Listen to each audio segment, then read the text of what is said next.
हम सोहावल बाजार लाइब एक लहंगा गोटेदार।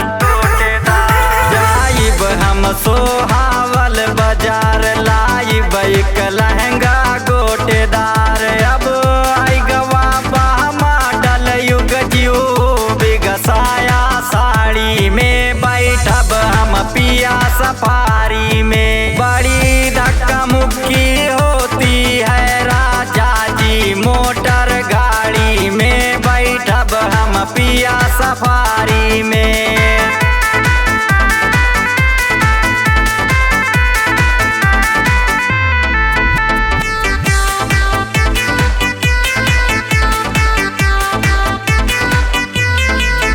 चौरे से होके कूड़े बार लाइब हम चुनरी चटकदार।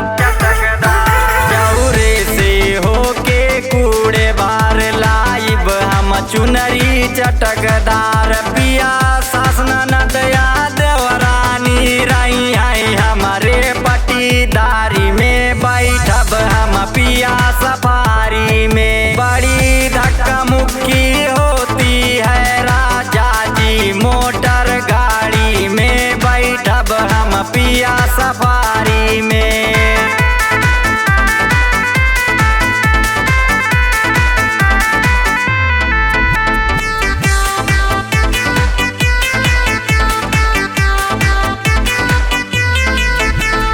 सत्या यादव मिश्रा विपिन बानी अब हम तोरे अधीन।